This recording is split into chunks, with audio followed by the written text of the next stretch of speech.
C'est l'heure du journal de l'Afrique. Soyez les bienvenus sur France 24. À la une ce soir, l'autopsie de l'étudiant sénégalais mort au sein de l'université Cheikh Anta Diop après des affrontements avec la police.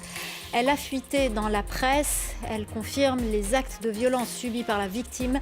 La famille demande à ce que toute la lumière soit faite. Nous serons à Dakar dans ce journal.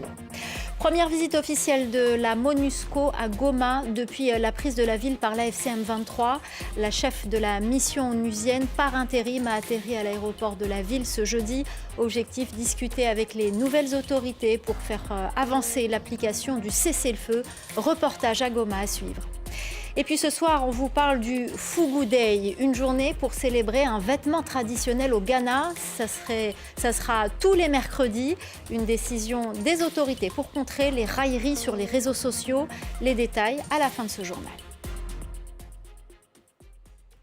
Les Sénégalais sont sous le choc. Ils ont découvert dans la presse ce jeudi l'autopsie de l'étudiant mort dans des affrontements avec la police sur le campus de l'université Cheikh Anta Diop. Une autopsie qui confirme la version de ses camarades. Abdoulaye Ba aurait bien subi des violences. La famille exige que toute la lumière soit faite. On fait le point avec notre correspondant à Dakar, Eliman Dao. La famille souhaiterait que les autorités judiciaires nous élucident sur les circonstances de la mort d'Abdoulaye. Tels sont les propos du porte-parole de la famille d'Abdoulaye Ba qui s'exprimait tout à l'heure. La famille qui dit ne toujours pas être en possession des résultats de l'autopsie réalisée sur le corps de cet étudiant de deuxième année de médecine dentaire. L'autopsie a pourtant fuité dans la presse sénégalaise, chez le quotidien sénégalais L'Observateur, dans sa parution du jour, l'Observateur qui révèle qu'Abdoulaye Ba est mort suite à des blessures graves dans des organes comme le cerveau, les poumons ou encore le cœur. Pas encore de confirmation officielle de la part du gouvernement sur cette autopsie. Le gouvernement qui a annoncé ouvrir une enquête pour faire la lumière sur ce drame. C'est dans ce contexte que le recteur de l'université Cheikh Anta Diop de Dakar a décidé de suspendre les amicales d'étudiants, ces associations qui défendent les intérêts des étudiants à l'université Cheikh Anta Diop de Dakar. Le recteur qui annonce également la poursuite des activités pédagogiques de l'université Cheikh Anta Diop de Dakar. Les amicales ont réagi à travers un communiqué, disent ne pas comprendre cette décision. Les amicales qui réclament l'ouverture du campus social pour que les enseignements, les études puissent se poursuivre normalement, pour que les étudiants puissent se loger, car le campus social de l'université Cheikh Anta Diop de Dakar est dans la même cité universitaire, on va dire, que le campus pédagogique.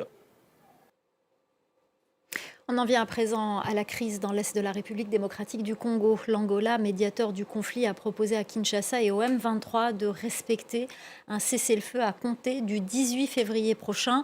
Cette proposition de Luanda a été rendue publique dans un communiqué publié dans la nuit de mercredi à jeudi. Elle doit encore être acceptée par Kinshasa et le M23 soutenu par le Rwanda. Et puis toujours en République démocratique du Congo, cette visite de la chef de la MONUSCO par intérim à Goma. Son objectif était d'échanger avec les responsables de l'AFC M23 pour faire avancer l'application d'un cessez-le-feu dans l'est du pays. Reportage d'Aurélie Bazara-Kibangula et de Fidel Kitsa. Cela faisait plus d'1 an que l'aéroport de Goma était à l'arrêt. Dans le ciel, l'hélicoptère de la délégation de la MONUSCO approche. Il atterrit à 11h, heure de la province du Nord Kivu, avec à son bord la chef par intérim de la MONUSCO. J'espère que c'est le début de la réouverture progressive de cet aéroport de Goma au bénéfice de la population. Avec cet atterrissage hautement symbolique, la MONUSCO reprend possession de son terminal, fermé depuis la prise de contrôle de la ville par les rebelles. Une étape essentielle dans les préparatifs de la mise en œuvre du cessez-le-feu dans l'Est congolais. Mi-octobre, l'AFC M23 et les autorités congolaises se sont mises d'accord à Doha sur un mécanisme de vérification du cessez-le-feu. La MONUSCO a été appelée à jouer un rôle de soutien. L'appui au cessez-le-feu se fera de manière progressive en fonction des arrangements confirmés dans l'architecture convenue et des garanties de sécurité pour le personnel et les moyens des Nations Unies. C'est dans la ville d'Ouvira, dans la province voisine du Sud Kivu, que le déploiement des casques bleus devrait commencer. D'abord par des vols de reconnaissance aérienne pour cartographier la zone, puis il sera question d'un déploiement de troupes au sol. Pour cet expert, il s'agit d'une avancée majeure dans le conflit. Aujourd'hui qu'on a des premiers gestes d'une matérialisation de l'observation sur le terrain, eh bien, c'est encore des prémices qui doivent s'accompagner à la fois des moyens financiers, d'une organisation territoriale sur le terrain, mais également de la volonté des acteurs. Et ça, c'est encore du chemin si on veut embarquer et les A23, le gouvernement et le Ouazalendo. L'Angola, médiateur dans le conflit, propose l'entrée en vigueur du cessez-le-feu dans moins d'une semaine, le mercredi 18 février. Une date qui doit encore être validée publiquement par toutes les parties en conflit. En attendant, des combats sont signalés dans les territoires de Walikale et de Fizi. On vous parle également ce soir de cette grève des enseignants qui dure au Gabon après 2 mois de bras de fer et des milliers d'élèves sans cours. Il n'y a toujours pas de dénouement. Si pour le gouvernement gabonais la grève est finie, sur le terrain, une partie des enseignants refuse encore de retourner en classe. La correspondance à Libreville d'Ismaël Obianze. Ici, au lycée national Léomba, la reprise des cours est effective selon la direction de l'établissement, ce qui est encore loin d'être le cas dans plusieurs lycées et collèges de Libreville que nous avons pu visiter. Là-bas, les salles de classe n'ont pas encore retrouvé leur rythme de croisière. Conséquence d'une reprise à 2 vitesses, les élèves, eux, sont partagés entre espoir et amertume. On constate qu'on a 3 cours sur peut-être 8 cours pour un élève de terminale. 3 profs qui viennent, mais en même temps nous fait faire des listes où on demande de mettre de la présence. Mais dans ces listes-là, les profs eux-mêmes ne sont pas présents. Est-ce que nous allons vraiment rattraper le temps perdu? Ça sera un peu difficile pour nous qui passons l'examen. Il y a beaucoup de stress. Ça ne peut pas manquer parce qu'on a perdu vraiment énormément de temps. De son côté, le gouvernement avance des chiffres. 4000 dossiers déjà régularisés sur 6500 de jeunes enseignants recrutés et des bénévoles titularisés. De quoi convaincre une bonne partie des enseignants comme Freeze Nyama qui a repris les cours. Dans le cahier de charge, il a été dit qu'il y aura des changements qui vont voir le jour à court terme, à moyen terme et à long terme. Donc j'en appelle les collègues qui sont encore à la maison à regagner les salles de classe et à faire confiance au gouvernement qui a promis satisfaire les revendications des enseignants.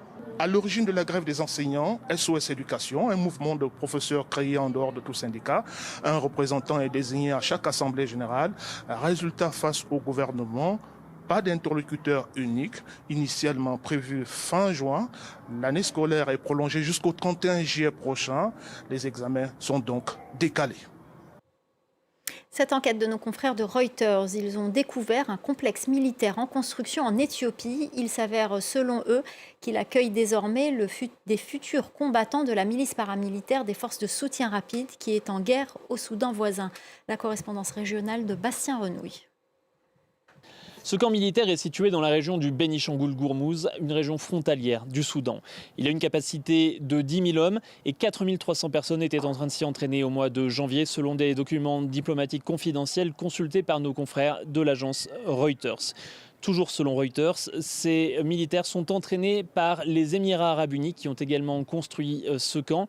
Et il faut le rappeler, les Émirats sont déjà accusés d'apporter un soutien à la fois logistique mais aussi en hommes aux forces de soutien rapide depuis le début du conflit. Alors, où vont aller ces recrues entraînées sur le sol éthiopien? Mais probablement sur le front est de la guerre au Soudan, puisque les forces de soutien rapide attaquent de plus en plus régulièrement l'armée à l'est du pays, notamment dans la région du Nil bleu. Alors, c'est la première preuve concrète affirmant que les Éthiopiens aident l'une des deux parties du conflit depuis le début de la guerre. Mais les forces de soutien rapide ne sont pas les seules à bénéficier d'un soutien étranger. C'est aussi le cas pour l'armée soudanaise.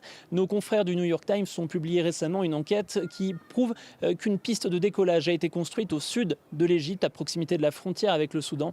Et cette piste de décollage est utilisée pour envoyer des drones au Soudan pour frapper les positions des forces de soutien rapide.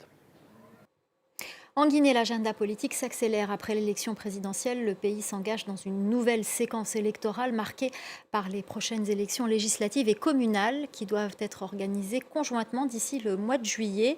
Pour préparer ces échéances, le mouvement qui avait soutenu la candidature indépendante de Mamadi Doumbouya est en train de se transformer en parti politique. La correspondance à Conakry de Malik Diakité. Sur le terrain, le Premier ministre Amadou Riba multiplie les consultations. Il rencontre les partis politiques, les mouvements citoyens et des acteurs de la société civile ayant soutenu Mamadi Doumbouya lors de la présidentielle du 28 décembre dernier. L'objectif affiché est de bâtir un grand parti politique autour du président Mamadi Doumbouya. À travers cette stratégie, le président guinéen veut disposer de son propre parti politique afin de mieux convaincre l'électorat en vue des prochaines élections législatives et communautaires.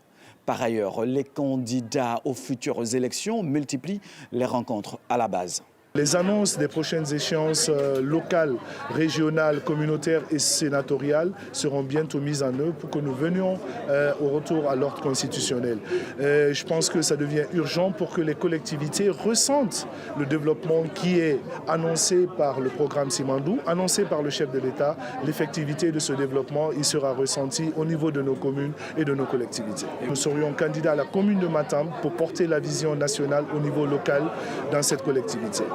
À travers ces échéances annoncées d'ici le mois de juillet, les autorités guinéennes affirment vouloir hâter le retour complet à l'ordre constitutionnel avec la promesse d'un processus inclusif impliquant l'ensemble des acteurs politiques et sociaux du pays.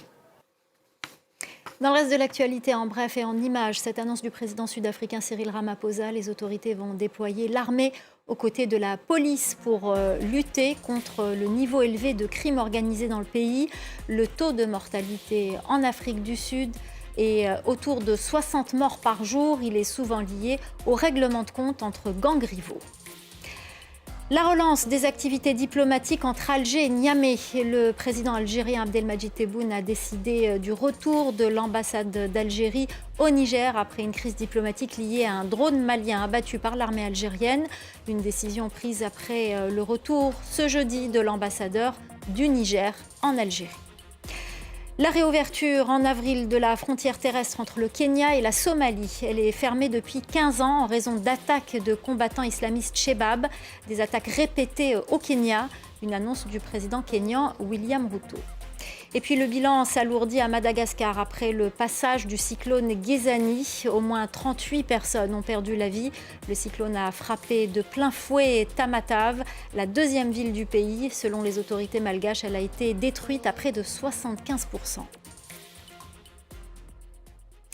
On part à présent au Ghana où le gouvernement a décidé de riposter pour défendre un de ses habits traditionnels. Le pays a instauré un nouveau jour du fougou. Ce vêtement tissé à la main a été moqué sur les réseaux sociaux. Désormais, tous les mercredis, ce vêtement sera célébré. Les détails avec Clarisse Fortuné.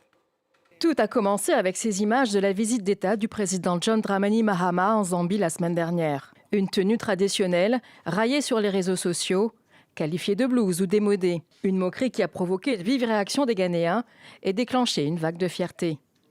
Le gouvernement a décrété le mercredi jour national du fougou, désormais une déclaration d'identité. Le fougou, également connu sous le nom de batakari, est une chemise traditionnelle du nord du Ghana. Fabriquée à partir de bandes de tissu en coton tissées à la main. Il est porté par les chefs traditionnels du nord du Ghana ainsi que par les citoyens ordinaires. Le fougou est un symbole de royauté et d'autorité. Le batakari ou fougou est notre identité. Il nous dit au monde qui nous sommes, d'où nous venons en tant que Ghanéens. Le batakari en dit long sur nous, c'est notre tenue traditionnelle. Les partisans du jour du fougou estiment que cette initiative soutient également les tisserands et créateurs locaux, transformant la moquerie en opportunité économique. Chaque mercredi, le Ghana porte désormais son identité. Le président zambien Hakainde Hichilema a annoncé que son pays devrait bientôt passer commande. Cette déclaration du président du comité kényan d'organisation de la CAN 2027, selon lui, un report de l'événement serait bénéfique au Kenya, un des 3 pays hôtes compte tenu du risque élevé de violence électorale à cette période dans le pays. Par ailleurs, un article publié ce mercredi par le quotidien britannique The Guardian indique que la compétition pourrait être reportée à 2028 car le Kenya, l'Ouganda et la Tanzanie ne seraient pas encore prêts à l'accueillir. C'est la fin du journal de l'Afrique. Restez avec nous, l'info continue sur France 24.